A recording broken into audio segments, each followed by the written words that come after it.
శ్రీమద్భాగవతం దశమస్కందం 45 అధ్యాయాలు పూర్తి చేశాం. 45 అధ్యాయంలో కృష్ణ బలరాములు విద్యాభ్యాసం కోసం గురుకులానికి వెళ్ళారు. అది ఉజ్జయినిలో సాందీపని ఆశ్రమము. విద్యాభ్యాసం చేసుకున్నారు. 64 రోజుల్లో 64 కళలు పూర్తి చేశారు. తిరిగి ఇంటికి వచ్చారు. వచ్చిన తర్వాత ఏమైందయ్యా అంటే కృష్ణుడికి గుర్తొచ్చింది. చాలా రోజులైంది బృందావనం నుండి వచ్చి. బృందావనం అంతా మహాభక్తులే. వాళ్ళ పూర్వజన్మలో ఋషులు ఇప్పుడు గోపికలుగా పుట్టారు. కృష్ణుడిని సాకార సగణ ఉపాసన చేయడం కొరకు. వాళ్ళందరూ ఎలా ఉన్నారు ఏంటి అని ఆయనకు ఆలోచన కలిగింది. వాళ్ళందరినీ పలకరించి రావడం కొరకు ఈయన వెళ్ళడానికి అవకాశం లేదు. అందుకే ఉద్ధవుడిని పిలిపించాడు. ఉద్ధవుడికి చెప్పి పంపిస్తున్నాడు. ఎవరా ఉద్ధవుడు? చివరి బోధన కూడా ఉద్ధవుడికే చేశాడు శ్రీకృష్ణుడు. ఉద్ధవ్ గీత అని. ఉద్ధవుడు కూడా నాకు అనిపించేది ఉద్ధవుడు అని అంటుంది చిన్నపిల్లాడేమోనని. కాదు, దాదాపు కృష్ణుడికి సమవయస్కుడు.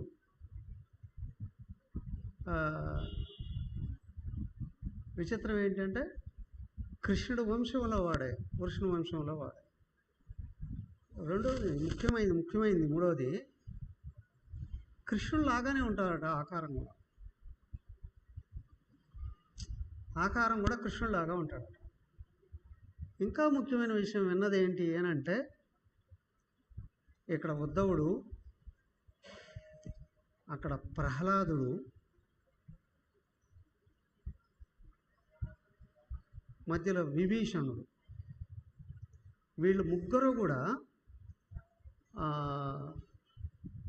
సనస్సు జాతుల వారు ఉన్నారే, ఆయనే జన్మించాడు అని విన్నాం.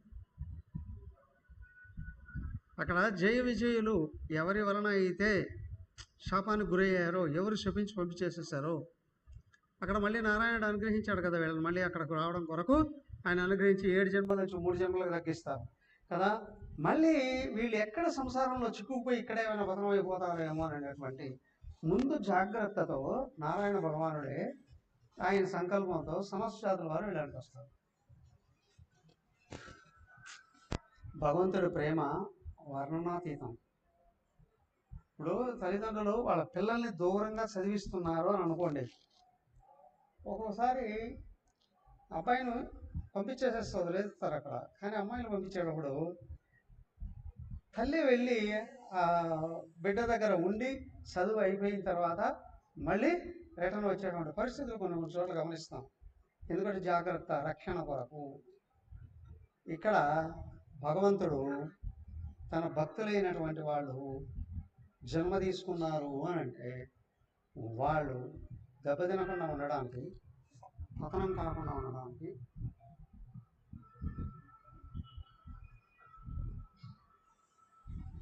అదే మ్యూట్లో పెట్టుకోండి. సుధా గారు మీ ఫోన్ మ్యూట్లో పెట్టుకోండి.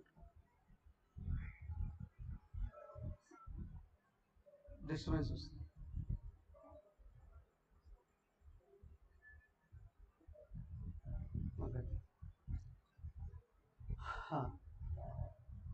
భగవంతుడే తన భక్తులైనటువంటి వాళ్ళని సంసారంలో ఇరుక్కుపోకుండా మళ్ళీ తిరిగి తెప్పించుకోవడం కొరకు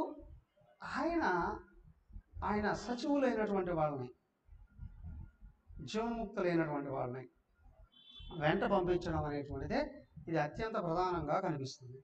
అదే ఇది సనస్సు జాతుల వారిని అక్కడ మొదటి జన్మలో జయ విజయులు హిరణ్యకశిప హిరణ్యాక్షలుగా పుట్టినప్పుడు ఆయనే సనోజాతులు అని ప్రహ్లాదుడిగా పంపించాడండి అని అంటారు. చదివా నేను ఇక్కడ. రెండోది, వాడు రావణ కుంభకర్ణులుగా పుట్టినప్పుడు ఆయన విభీషణుడుగా పంపించాడండి. తమ్ముడు అయ్యాడు అక్కడ. అక్కడేమో కొడుకు అయ్యాడు, ఇక్కడేమో తమ్ముడు అయ్యాడు. తర్వాత మూడవ జన్మలో శిశుపాల దంతోక్తులుగా పుట్టినప్పుడు ఈయన ఉద్ధవుడిని పంపించాడండి. ఉద్ధవుడు పంపించాడు. ఈ శిశుపాల దంతోక్తులకి ఉద్ధవుడు ఏ విధంగా ఉపయోగపడ్డాడో ఏమో తెలియదు, కానీ ఆ తర్వాత కృష్ణుడి యొక్క కార్యాన్ని చాలా వరకు నెరవేర్చాడు ఆయన. ప్రహ్లాదుడు చిరంజీవి, విభీషణుడు చిరంజీవి. విభీషణుడు కూడా ద్వారక అదే మూడో యుగం ద్వాపరయుగం అంతం వరకు ఉన్నాడు. త్రేతాయుగం దగ్గర నుంచి ద్వాపరయుగం అంతం వరకు కూడా ఉన్నాడు చిరంజీవి. ఆయన కూడా మూడో ఆయన ఈయన ఉద్ధవుడు కూడా ఉండడం లేదు. ఉద్ధవుడు కూడా ఉండమని చెప్తాడు, చివరి వరకు ఉండమని చెప్తాడు. అయ్యా కలియుగ అంతం వరకు ఉండమని చెప్తాడు ఉద్ధవుడు కూడా. ఈయన ఎక్కడున్నాడో ఏం చేస్తున్నాడో ఏమో కానీ జ్ఞానబోధ చేస్తూ నువ్వు ఉండకు అని చెప్పి ఆయన చెప్పి పంపించడం అనేటువంటి జరుగుతుంది. అలాగే ఉద్ధవుడు వచ్చాడండి. ఈ ఉద్ధవుడు కృష్ణుడి రూపంలోనే కనిపిస్తాడండి. ఉద్ధవుడిని పిలిపించి ఆయన చెప్తాడు విషయాలు కొన్ని. చదవండి ఫస్ట్ 46వ అధ్యాయం ఫస్ట్ చదవండి. శ్రీ శుక ఉవాచ వృష్ణీనాం ప్రవరో మంత్రి కృష్ణస్య దయిత సఖ శిష్యో బృహస్పతే సాక్షాత్ ఉద్ధవో బుద్ధిసత్తమః తమాహ భగవన్ ప్రేష్టం భక్తమేకాంతినం గృహీత్వా పాణినాం పాణిం ప్రసన్నార్తే harrow హరిః గచ్చోద్ధవవ్రజం Soumya.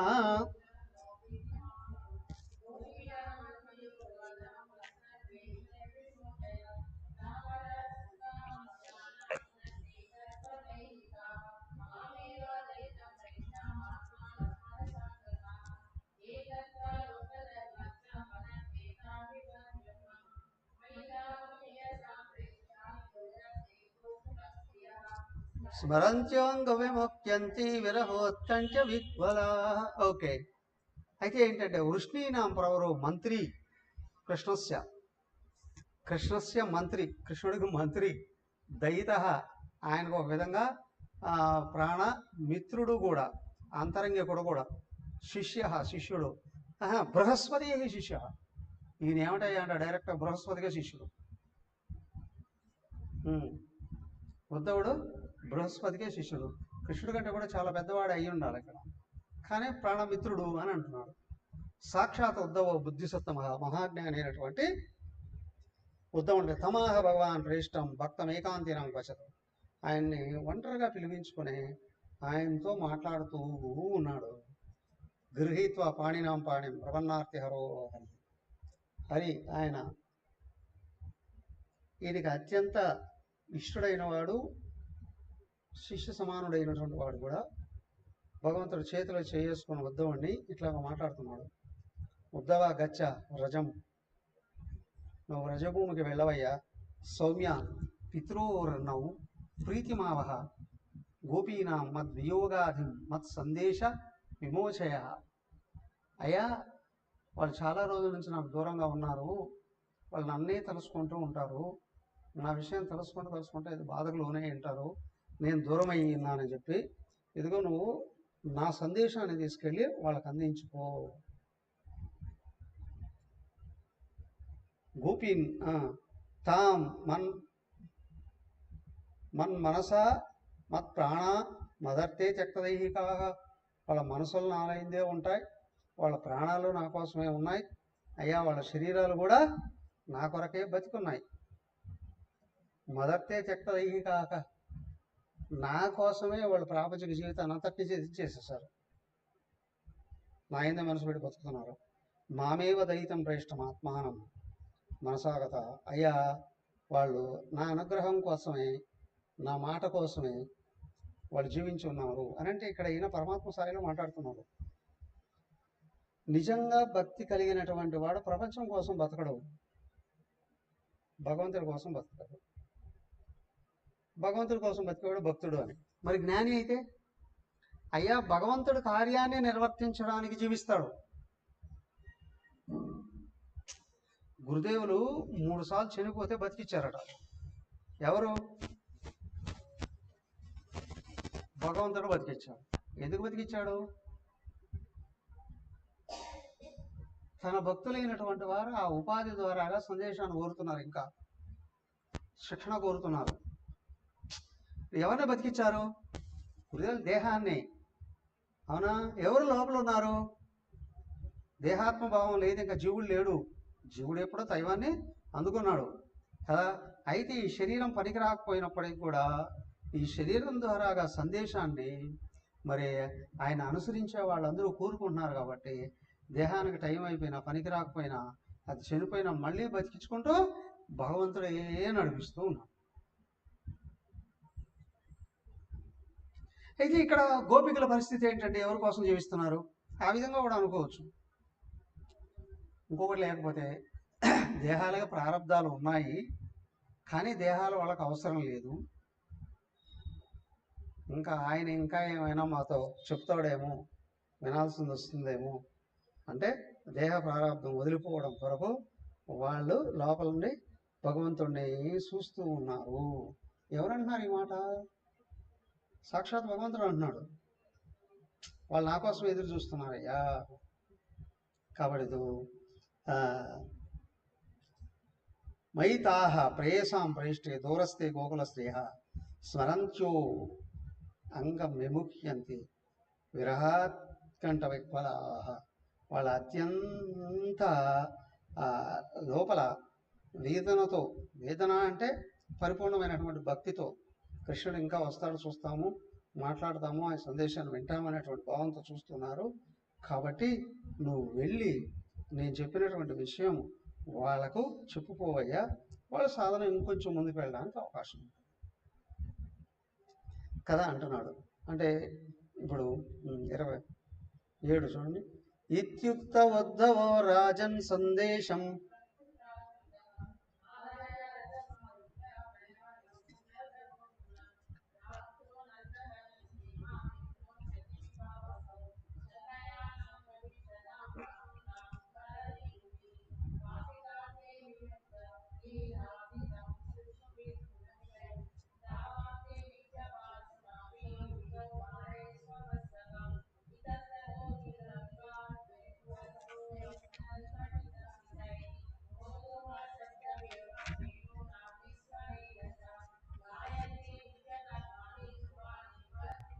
Okay okay okay అయితే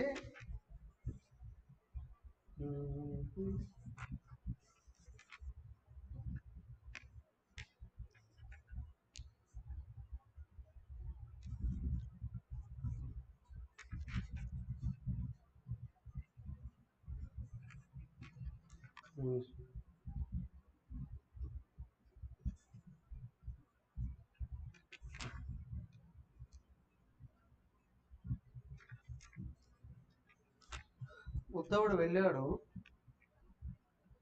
వాళ్ళ దగ్గరికి వెళ్ళిన తర్వాత సాయంత్రం అయిపోయిందట. నందమహారాజు ఇంటికి వెళ్ళాడు. వాళ్ళు చక్కగా చాలా ప్రేమగా భక్తితో ఆహ్వానించారు, ఆతిథ్యం ఇచ్చారు. రాత్రి అయిపోయింది. వాళ్ళు మాట్లాడుకుంటూ కూర్చున్నారు. ఇంకా ఊర్లో వాళ్ళకి ఎవరికి తెలియదు ఈయన వచ్చినట్టు, చీకటి పడిపోయింది కదా అప్పటికే.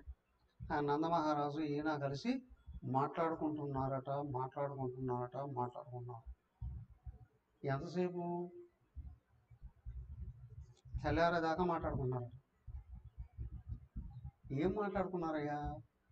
మొదట క్షేమ సమాచారాలు అడిగినా కృష్ణుడు పుట్టక ముందు నుండి ఏమేం జరిగింది అనేటువంటి విషయం దగ్గర నుండి, కృష్ణుడు పుట్టిన తర్వాత ఎన్ని రకాల విపత్తులు ఎదురయ్యాయి, ఆయన ఏ విధంగా సహకరించాడు, ఆ తర్వాత ఇప్పటివరకు కృష్ణుడు మధురా నగరానికి వెళ్ళేంత వరకు జరిగిన విషయాలన్నీ ఈయన నందబాబా ఉద్ధవుడికి చెప్తూ ఉన్నాడు. చిన్నపిల్లప్పటి నుంచి పూతన రావడం, తర్వాత షగడాసుడు రావడం, తృణావర్తుడు, తర్వాత రాక్షసులందరూ ఎవరెవరు వచ్చారు, ఏమేం జరిగింది, ఆ తర్వాత అదేది కాళీయమర్దనము, భయంకరమైన విషయాలు, అఘాసుర వధ, ఆ తర్వాత గోవర్ధన ఉద్ధరణ, ఆ బ్రహ్మదేవుడికి ఇది బుద్ధి చెప్పడం, ఇలాంటి విషయాలన్నీ కూడా మొత్తం జరిగినవన్నీ ఈయన ఉద్ధవుడికి చెప్తూ కృష్ణుడికి మా మీద ఎంతో అనుగ్రహం ఉండి మా దగ్గర ఉన్నాడు, మమ్మల్ని రక్షించాడు, మమ్మల్ని ధరింపజేశాడు, ఆయనకి ఎప్పుడు రుణపడి ఉంటాము అన్నీ నందుడు చెప్తూ ఉన్నాడు. చెప్పిన తర్వాత ఈయన అనుకున్నాడు, ఎవరు ఉద్ధవుడు అనుకున్నాడు. ఉద్ధవుడు ఇప్పుడు చివరికి ఆయన వచ్చాడు కదా, వచ్చిన సందేశం ఏదైతే ఉందో అది ఈయనకి చెప్పాలి కదా.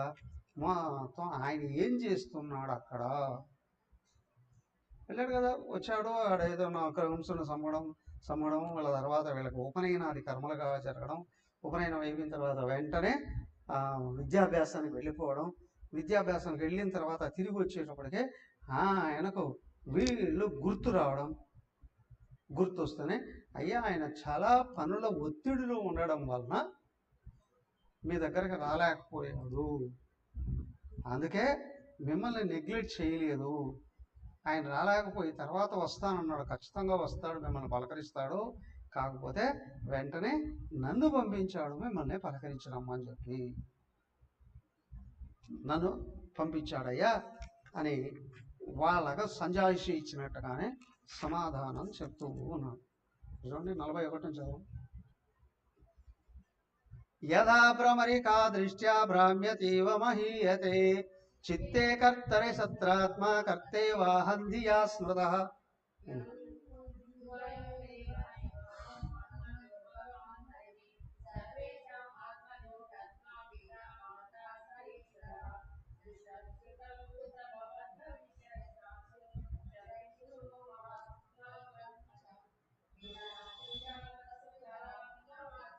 సయేవ సర్వం పరమాత్మభూతః ఏవం నిశాసా బ్రవతోర్వ్యగీత నందస్య కృష్ణానుచరస్య రాజన్ గోప్య సముద్ధాయ నిరూపదీవాన్.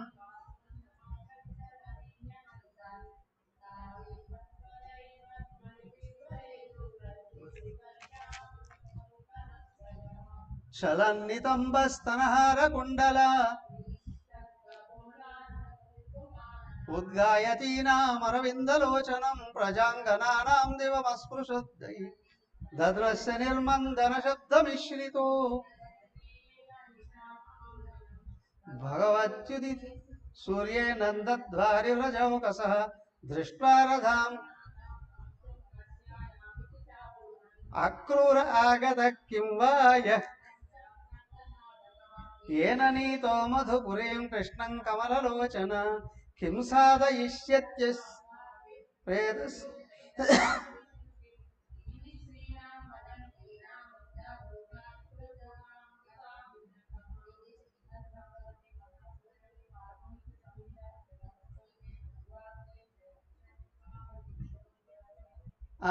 ఓకే, అయితే ఏమైంది, ఆయన నందుడు చెప్పిన తర్వాత ఈయన కూడా చెప్పాలి కదా, ఆయన కృష్ణుడే అక్కడ ఏం చేస్తున్నాడో, ఏమేం జరిగింది అనేటువంటి విషయాలన్నీ ఈయనకు చెప్పుకుంటూ వస్తున్నాడు.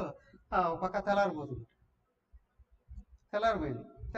ఈ గోపికలు వీళ్ళందరూ ఉన్నారు కదా, వాళ్ళందరూ నిద్రలు వేశారు. ఇంటి ముందు కళ్యాప చల్లుకుంటూ ఆవులు పనులు చూస్తూ, పిల్లల పనులు చూస్తూ, వాళ్ళ భర్తల పనులు చూస్తూ అటు ఇటుపక్క కొంతమంది అయితే ఇటుపక్క వచ్చారట. నందబాబా ఇంటి దగ్గరకు వచ్చాడు. బయట ఒక పెద్ద బంగారు రథం ఉంది. ఎవరొచ్చారా అనుకునేటప్పటికి వీళ్ళకి ఆ అక్రూరుడు ఉన్నాడే అని తిట్టిపోసుకున్నారు కదా ఆయన్ని. వీడు అక్రూరుడు కాదు, మహాక్రూరుడు మా కృష్ణుని ఎత్తుకుని వెళ్ళిపోయాడు అని మళ్ళీ వాడు ఏమైనా వచ్చాడు. వీళ్ళు మాట్లాడుకుంటూ తిట్టుకోవడం మొదలు పెట్టారట. మళ్ళీ ఏమైనా వచ్చాడా, మళ్ళీ ఇంకేమైనా తీసుకెళ్ళిపోదామని వచ్చాడు, మా ప్రాణాలని తీసుకెళ్ళిపోయాడు కదా మా దేవుడితో పాటు, అవునా ఇంటికి వచ్చాడు ఏంటి అని కొంచెం తిట్టుకున్నట్లే మాట్లాడుకున్నట్లే చేసుకుంటున్నట్లే కొంతమంది అట్లా దగ్గరకు వచ్చి వాళ్ళ ఇంటి దగ్గరికి వచ్చింది ఎవరు ఏంటి అని కనుక్కోవడానికి వస్తే ఇక్కడ ఉన్నవాడు ఎవరు, ఉద్ధవుడు. ఎందుకు వచ్చాడు? కృష్ణుడి యొక్క సందేశాన్ని పట్టుకొని వచ్చాడు కదా. సందేశాన్ని పట్టుకొని వచ్చేటప్పటికి ఏమైంది? వీళ్ళు మాట్లాడుతూ కొంచెం కొంచెం ఆయనకు దగ్గరకు వచ్చి మాట్లాడడం మొదలుపెట్టారు. అయ్యా, ఎవరు నువ్వు, ఎందుకు వచ్చావు, ఏంటి? ఆయన కొంచెం పొగడతలతో నింపేశారు. ఎందుకు అంటే, నిన్ను చూస్తుంటే సాక్షాత్తు మా ప్రభువుని, మా దేవుణ్ణే చూసినట్టుంది. అవునా? నువ్వు వచ్చావంటే ఏదో మంచి విషయం తీసుకొని వచ్చి ఉంటావు. మా దేవుడు మమ్మల్ని ఏమైనా గుర్తుపెట్టుకున్నాడా, మర్చిపోయాడా అని కొంతమంది అనుకుంటూనే అందులో ఒకరొకరు మొదలు పెట్టారు. ఏమిటి అంటే, వీళ్ళు మాట్లాడుకుంటూ ఉంటే ఒక పెద్ద తుమ్మిద వాళ్ళ దగ్గరకు వచ్చిందట. అదేదో కాళ్ళ దగ్గరికి వచ్చి గుయ్య శబ్దం చేస్తుందట. ఈ ఒక గోపిక అందుకుంది. ఆ తుమ్మిదని అంటూ ఉన్నట్టు ఈయన అనడం.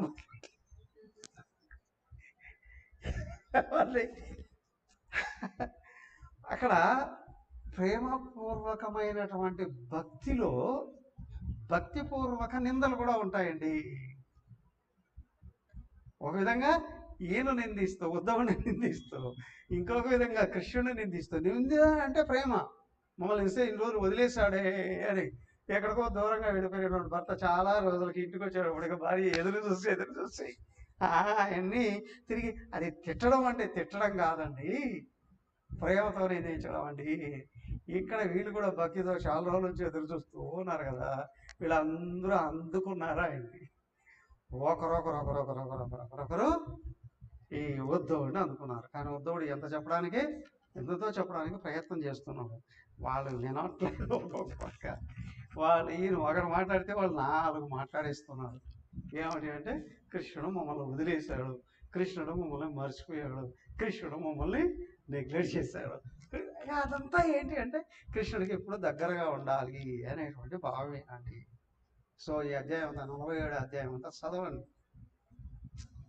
దీంట్లో బోధన కంటే ఒక భక్తుడు భగవంతుడి కోసం ఆరాటపడేటప్పుడు ఏమేమి ఉంటుంది, ఏం జరుగుతుంది అనేటువంటి విషయం దీంట్లో చాలా చక్కగా చెప్పడం జరిగింది. చివరికి వచ్చేటప్పటికి ఏమవుతుందయ్యా, ఈయన దానికి దీన్ని ఏమన్నారంటే భ్రమర గీతలు అన్నారు. భ్రమర గీతలు మొదటేమో గోపికా గీతలు అన్నారు, భ్రమర గీతలు అన్నారు. అంటే ఆ భ్రమరముతో వీళ్ళు మాట్లాడుతూ ఉన్నట్లే గోపికలు ప్రేమపూర్వకంగా భక్తుడు భగవంతుడిని నిందిస్తే ఎలా ఉంటుంది అనేటువంటి భ్రమర గీతలు అని అన్నారు.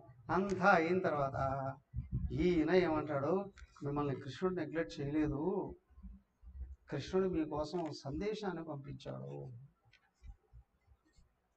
కృష్ణుడు మీకోసం గొప్ప సందేశాన్ని పంపించాడు అని చెప్పి ఆయన ఏమైతే పంపించాడో అది చెప్తాడు. అవును, ఇక్కడ 29 నుండి ఒక్క 2 శ్లోకాలు చదవండి. 29 శ్లోకం. శ్రీ భగవానువాచ, 436 పేజ్ నెంబర్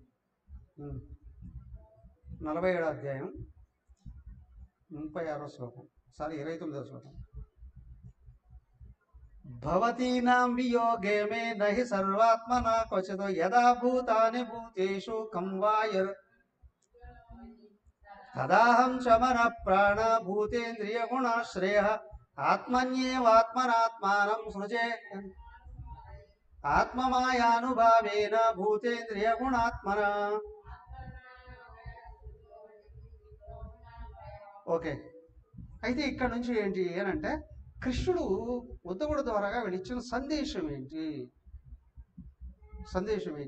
అనేటువంటిది చాలా చక్కగా చెప్పాడు. ఏమని, ఓ గోప మనతలారా, ఆయన యొక్క నిజస్వరూపాన్ని గురించి వర్ణిస్తున్నాడు. ఇప్పుడు అందరూ పనులు చేస్తారు కదా, భక్తుడు భగవంతుడు కొరకు పనిచేస్తాడు. భక్తి ఉన్నప్పుడే కర్మ యోగంగా మారుతుంది.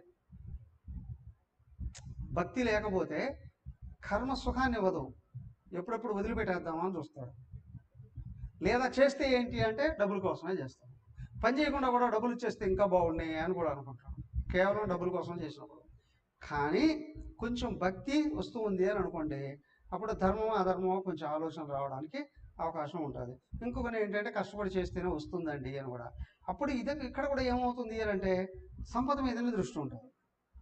అలా కాదు, నేను పని చేస్తూ ఉన్నా కూడా భగవంతుని స్మరిస్తూ ఉంటేనే సుఖం ఉంటుంది అనే విషయాన్ని కానీ ఎప్పుడైతే గుర్తించాడో మనిషికి కర్మ వల్ల సుఖం ఉండదు.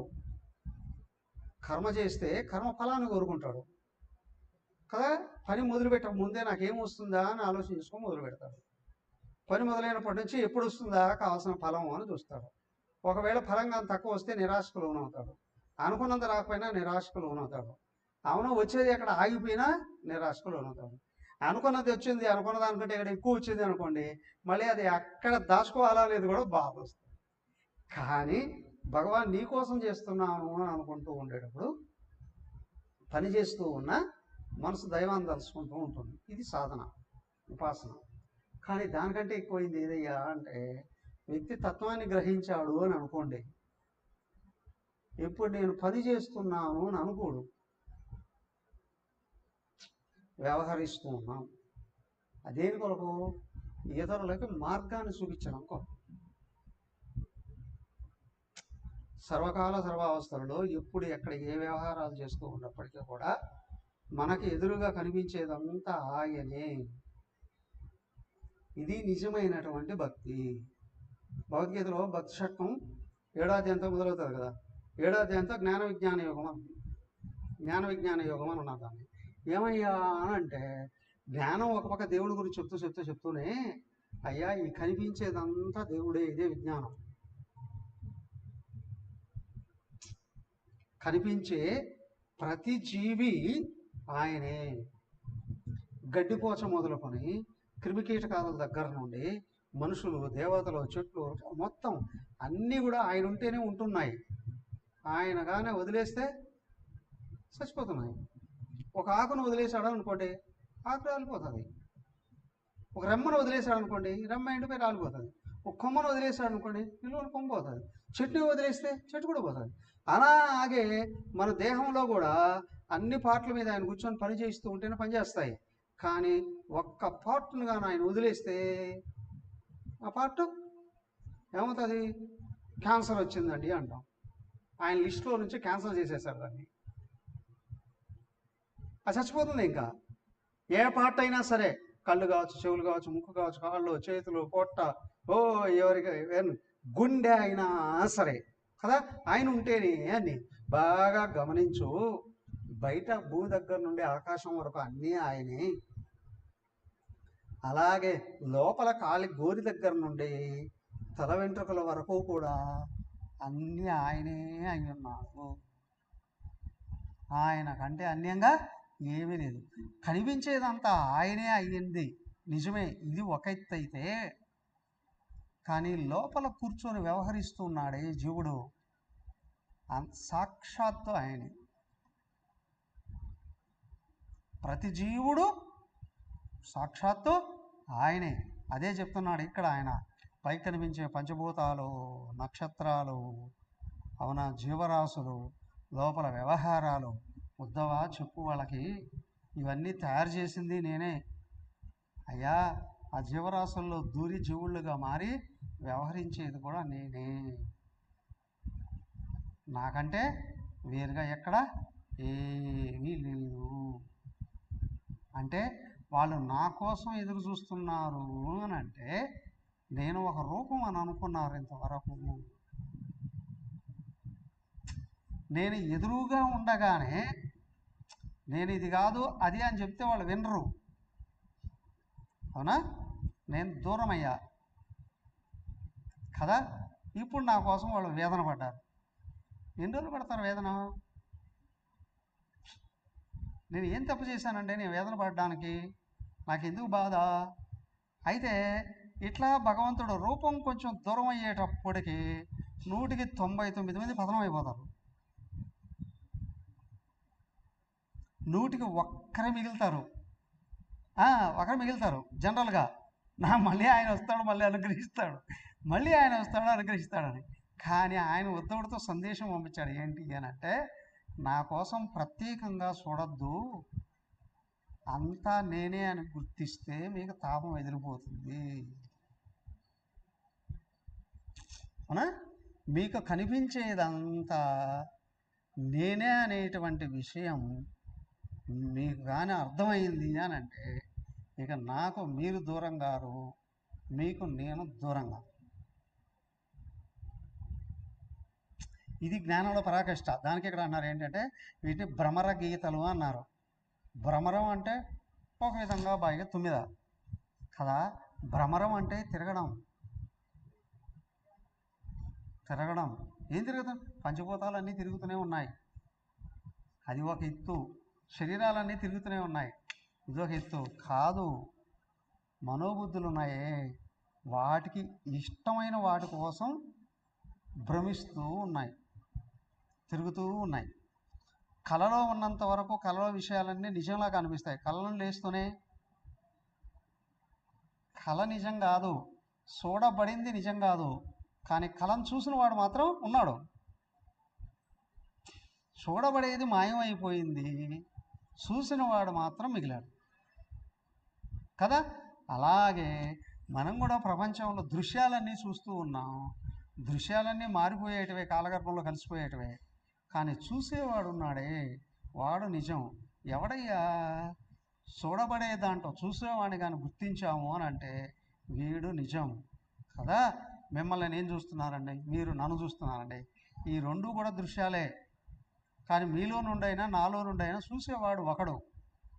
వాడు ఎదుటి విషయాలనే కాదు, ఇక్కడ ఉన్న శరీర మనోబుద్ధులను కూడా గుర్తిస్తున్నాడు తనలో. అవునా? లోపలికి వెళ్ళే కొద్దీ శరీర మనోబుద్ధులు కూడా బయటే ఉన్నాయి, అన్యంగా ఉన్నాయనే విషయాన్ని గుర్తిస్తున్నాడు. ఎవరయ్యా గుర్తించేవాడు? కళ్ళుండే మేలుకుంటే చూసినవాడు ఒక్కడే మిగిలాడు. ఎక్కడొక్కడ నువ్వు ఆలోచన ఆపితే చూసినవాడు ఒక్కడే మిగులుతాడు, వాడే పరమాత్మ. అక్కడ కళ కన్నవాడు అని. అవునా? కళ కన్నవాడు నిజం. ఎవరు కన్నవాడు? కన్నడం అంటే రెండు. కళను తయారు చేసినవాడు కన్నడం, క్రియేషన్ కదా. కళను తయారు చేశాడు, పైగా మళ్ళీ కళను చూస్తున్నాడు. కనుట అంటే రెండు ఉన్నాయిగా, పుట్టించడం, చూడడం అనేటువంటిది కదా. కళను పుట్టించిన వాడే కళను చూస్తున్నాడు. అలాగే ఇక్కడ కూడా ఏంటి అంటే నువ్వెవరో కానీ గుర్తించగలిగేటట్లయితే ఆ నిజమైన నువ్వు ఉన్నావే, ఆ నువ్వు ఆయనే ఈ బ్రహ్మాండాన్ని అంతటిని కూడా తయారు చేయించిన వాడు. నీకు బహిర్ముఖంగా కనిపించేవి ఎప్పటికీ శాశ్వతంగా ఉండవు, కానీ అంతర్ముఖంగా చూసేవాడు ఎప్పటికీ శాశ్వతుడే. చూసేవాడు ఎప్పుడు శాశ్వతుడే. చూసేవాడినిగా నువ్వు చూడగలిగేటట్లయితే అయ్యా నువ్వు భగవంతుడివే. భ్రమర గీత, భ్రమరం తిరగడం, గీత జ్ఞానం. గీత జ్ఞానం, కదిలే వాటిని, తిరిగే వాటిని, మారే వాటిని చూస్తున్నవాడు ఎవడోగా నువ్వు చూడగలిగితే అయ్యా ఆ చూసినవాడు సాక్షాత్తు భగవంతుడే. దానికి కృష్ణుడు ఏం చెప్పాడు అంటే ఇక్కడ, ఓ గోపికలారా, ఇంకా నా కోసం బయట వెతకడం మానండి. అవునా? లోపల వెతకండి, మీరు నాకు అన్యంగా లేరు. ఆ విషయం కూడా చెప్తున్నాడు. అక్కడ రాసలీలలు ఆడినప్పుడు గోపిక లీలలో ఉన్నారు కదా, రాత్రిపూట కొంతమంది వచ్చారు, కొంతమంది రాలేకపోయారు, కానీ వాళ్ళ దృష్టి కూడా నా మీదే ఉండింది. వాళ్ళు కూడా నాలో కలిసిపోయారు అంతర్గతంగా. ఇదిగో గుర్తించండి మీ అందరూ కూడా, మీకు నేను అన్యంగా లేను. మీరు దృష్టి లోపలికి మళ్ళించి చూస్తే మీరు నేనే అయ్యున్నాను, మీరు నేనే అయ్యున్నాను. నాకు చెప్తున్నాను, మయ్యావేశ్య మనః కృష్ణం విముక్త అశేష వృత్తి యతు అనుస్మరంతి మాం నిత్యం అశరాన్ మాం ఉపైష్యత. 36వ శ్లోకం.